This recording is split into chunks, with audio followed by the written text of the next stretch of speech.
कहानी की शुरुआत में हमें एक प्लेन को दिखाया जाता है। वो एक कंपनी के ग्रुप को साउथ अमेरिका से लेकर सन डिएगो की तरफ जा रहे थे। इस प्लेन में 45 पैसेंजर है। जब ये पहाड़ियों की तरफ पहुंचता है तभी एक बर्फीले तूफान में फंस जाता है। पायलट प्लेन का कंट्रोल खो लेता है जिससे इसका पिछला हिस्सा एक चट्टान से टकरा जाता है और प्लेन का एक हिस्सा टूट जाता है। बाकी का एक हिस्सा घिसटते हुए आगे चला जाता है। इस हादसे में बहुत ज्यादा पैसेंजर मारे जाते हैं और जो पैसेंजर बचते हैं वो अपने आप को बहुत ही मुश्किल से बचा पाते हैं। वो पायलट के पास जाते हैं तो उन्हें पता चलता है कि पायलट की भी डेथ हो चुकी है और अब जो लोग बचे हैं वो एक दूसरे की मदद करना चाहते हैं। लेकिन जैसे जैसे रात होती है ठंड और भी बढ़ती है। वहाँ पर ठंड इतनी ज्यादा होती है कि वो लोग उन्हें बर्दाश्त ही नहीं कर पाते। प्लेन का वो हिस्सा जहाँ से प्लेन टूटा हुआ होता है वहाँ से बहुत ठंडी हवा अंदर आ रही थी। कुछ लोग बहुत ज्यादा डरे हुए होते हैं क्योंकि अब इन्हें पता होता है कि अब ये यहाँ पर नहीं बच पाएंगे। बाकी लोग उन्हें समझाते हैं। फिर ये सभी मिलकर प्लेन का जो टूटा हुआ हिस्सा होता है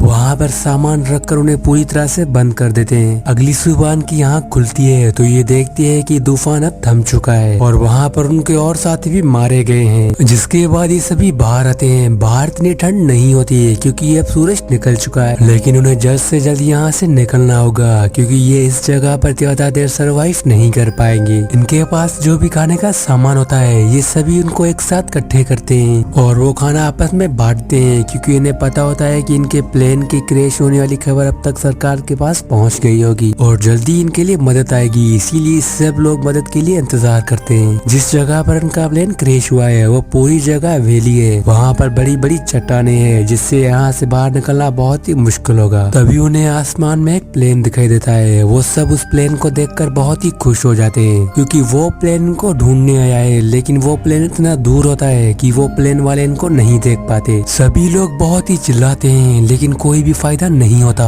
प्लेन इनके सामने से ही गुजर जाता है। 3 दिन गुजर जाते हैं। तभी वहाँ पर एक लड़का जिसका नाम नंदू है उन्हें होश आ जाता है। होश आने के बाद वो अपनी बहन के पास जाता है जिसकी हालत बहुत ही खराब होती है। उसको उसकी बहन से पता चलता है कि उसके फादर और मदर की डेथ हो चुकी है, जिससे वो पूरी तरह से इमोशनल हो जाता है और अब इनको पीने के लिए पानी चाहिए। इसीलिए वो लोग बर्फ को पिघलाने की कोशिश करते हैं। साथ में वो वहाँ पर एक बहुत बड़ा एक्स बनाते हैं ताकि जब भी कोई प्लेन यहाँ से गुजरे तो उन्हें पता चल जाए कि हम यहाँ पर है। अगले दिन इनको एक और प्लेन ढूंढने के लिए आता है लेकिन वो प्लेन से बहुत ही दूर होता है। उस प्लेन को देखकर वो बहुत ही खुश हो जाते हैं क्योंकि उन्होंने अपने साइड में एक बहुत बड़ा एक्स का साइन बनाया है जिससे वो प्लेन वाले इनको देख पाएंगे। उन्हें लगता है कि वो एक्स का साइन प्लेन वाले देख लेंगे और उनके पास जो मिरर होता है और साथ में वो मिरर से उन्हें इशारा देने की कोशिश करते हैं। वो उस मिरर से सूरज की रोशनी को रिफ्लेक्ट करते हैं ताकि उन प्लेन वालों को पता चल जाए कि हम यहाँ पर है, लेकिन इसका कोई भी फायदा नहीं होता। प्लेन वहाँ से चला जाता है। वो समझ जाते हैं कि गवर्नमेंट को उनके लोकेशन के बारे में पता ही नहीं है। अब वो डिसाइड करते हैं कि वो प्लेन का दूसरा हिस्सा जो एक चट्टान से टकराया था वो उसके पास जाएंगे क्योंकि उस हिस्से के अंदर बैटरिया है और बैटरिया अगर इनको मिल गई तो वो रेडियो के थ्रू मदद बुला सकते हैं। अब उसके बाद कुछ आदमी उस बैटरी को ढूंढने के लिए जाते हैं, लेकिन वो जब भी बैटरी को ढूंढने के लिए जाते हैं तो उनको पता चलता है कि जिस जगह पर इनके प्लेन का हिस्सा गिरा है वो बहुत ही गहराई वाली जगह है। इसीलिए रेस्क्यू टीम वाले इनको नहीं देख पाते। ये जब भी ऊपर चढ़ते हैं तो बर्फ पिघल जाती है, इसलिए उन सभी लोगों को वापस लौटना पड़ता है। इस तरह से इनको 7 दिन यहाँ पर हो जाते हैं। धीरे धीरे इन लोगों का खाना भी खत्म हो जाता है और यहाँ पर ना कोई पेड़ पौधे हैं और ना ही कोई जानवर, इसीलिए इनको खाने की तलाश करनी होगी।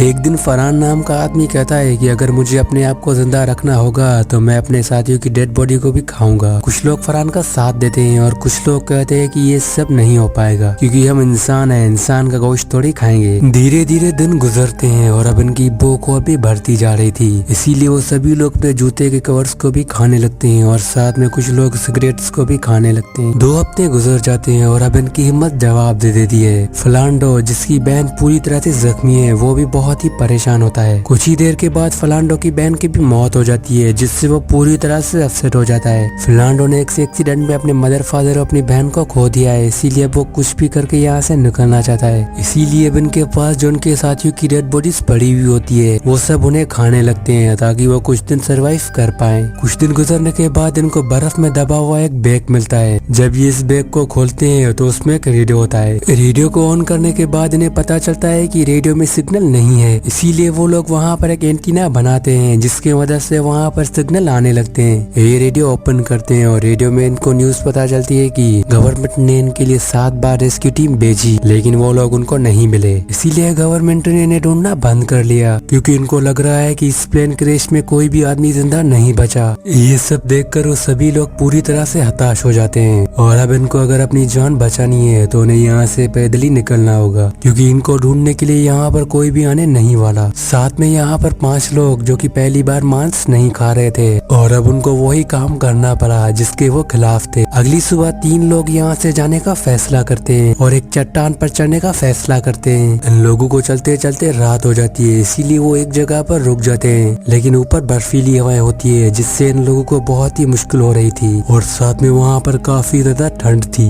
अगली सुबह इन तीनों को मजबूरन उस चट्टान से नीचे उतरना पड़ा। नीचे आकर वो बताते हैं कि यहाँ से निकलना इतना आसान नहीं है, क्योंकि वहाँ पर बहुत तेज बर्फीली हवा है। अब रात को ये सभी लोग प्लेन में बैठे हुए होते हैं, तभी अचानक इनके प्लेन में बहुत ज्यादा बर्फ आने लगती है। कई लोग बर्फ के अंदर दस कर मर जाते हैं। वो अपने साथियों को निकालने की कोशिश करते हैं, लेकिन इन साथियों में एक लेडी होती है जो कि बर्फ की ठंड की वजह से मर जाती है। लेकिन इससे पहले कि ये लोग अपने आप को जिंदा बचा पाए, तभी इनको कुछ अजीब आवाजें सुनाई देती है। अब इन लोगों को पता चल गया है कि बर्फ का तूफान इनकी तरफ पहुंच गया है और बर्फ का तूफान इनको पूरी तरह से अपने साथ लेकर जाता है। ये बर्फ का तूफान इतना खतरनाक होता है कि इसमें कई लोगों की मौत हो जाती है। ये सब देखकर इनमें एक लड़का होता है जिसका नाम न्यूमी होता है। वो अपना कंट्रोल खो लेता है। वो आदमी प्लेन के खिड़की को मारने लगता है। अब उनका प्लेन पूरी तरह से बर्फ के नीचे आ चुका है। न्यूमी की लगातार कोशिश करने के बाद कांच का टुकड़ा उनके पैर में अंदर चला जाता है, लेकिन वो फिर भी हार नहीं मानता। वो कई घंटे तक मेहनत करता है, फिर फाइनली वो बर्फ से बाहर आ जाता है, जिसके बाद अंदर जितने भी लोग होते हैं वो बाहर आ जाते हैं। न्यूमी देखता है कि उसको जहाँ पर कांच का टुकड़ा लगा है वो बर्फ की वजह से पूरी तरह से जम चुका है, जिसके बाद ये सभी लोग मिलकर अपने प्लेन को बर्फ से बाहर निकालते हैं। इनके एक साथी की बहुत ही तबीयत खराब होती है। ये लोग उन्हें बचाने की बहुत ही कोशिश करते हैं, लेकिन उसकी भी मौत हो जाती है। उसके जेब में एक पर्ची होती है, जो पर्ची उसने अपने पेरेंट्स के लिए लिखी थी।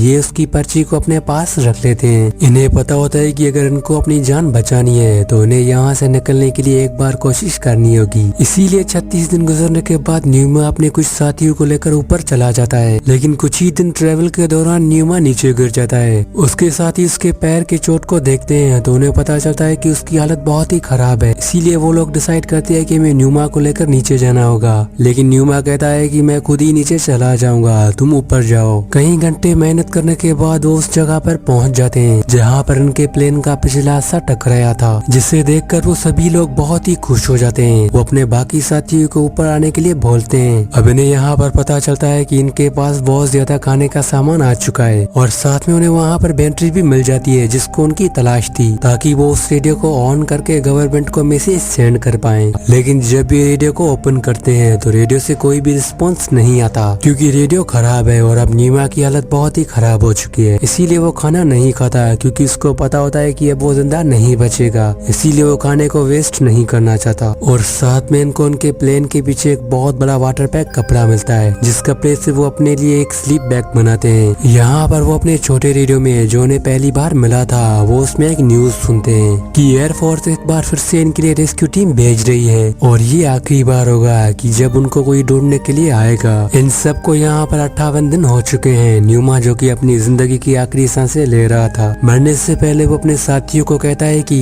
जब मैं मरूंगा तो तुम लोग मेरी बॉडी को खा डालना, इस तरह से मेरी कुर्बानी जाया नहीं जाएगी। अगर हम में से कोई भी इंसान जिंदा बच गया तो वो बहुत ही अच्छा होगा। अब इसके बाद न्यूमा की मौत हो जाती है। न्यूमा के लास्ट वर्ड सुनकर इन्हें बहुत ही हिम्मत आती है और इनमें से 2 लोग यहाँ से जाने का फैसला करते हैं और बोलते हैं कि अगली बार हम यहाँ से निकल जाएंगे। वो चट्टान के ऊपर और भी चढ़ना कोशिश करते हैं और जब ये चट्टान के ऊपर पहुँचते हैं वो देखते हैं कि चारों तरफ सिर्फ पहाड़ हैं और उन्हें यहाँ पर कोई भी रास्ता नजर नहीं आता। इसीलिए ये लोग डिसाइड करते हैं कि अब इन्हें वापस नीचे जाना चाहिए। इसीलिए ये दोनों सोचते हैं कि अब इन्हें वापस नीचे चलना चाहिए। अब ये सभी लोग सो रहे होते हैं, तभी इनको रेडियो पर एक न्यूज सुनाई देती है जिसमें इन्हें बताया जाता है कि रेस्क्यू टीम इनकी तरफ पहुंचने वाली है। अब अगली सुबह ये सभी लोग तैयार होते हैं, तभी इनके ऊपर से 2 हेलीकॉप्टर्स गुजरते हैं, जो हेलीकॉप्टर्स उनको बचाकर शहर की तरफ लेकर आते हैं, जहाँ पर उन सभी की मुलाकात उनके फैमिलियों के साथ होती है। सभी लोग अपनी फैमिलीज को देखकर बहुत ही खुश हो जाते हैं। इतनी मेहनत और इतने दुख देखने के बाद वो आखिरकार अपने फैमिली से मिल जाते हैं। इसी सीन के साथ इस मूवी का यहीं पर ही एंड होता है। आई होप ये वीडियो आपको पसंद आया होगा। अगर पसंद आएगा तो मेरे चैनल को सब्सक्राइब, वीडियो को लाइक कर देना।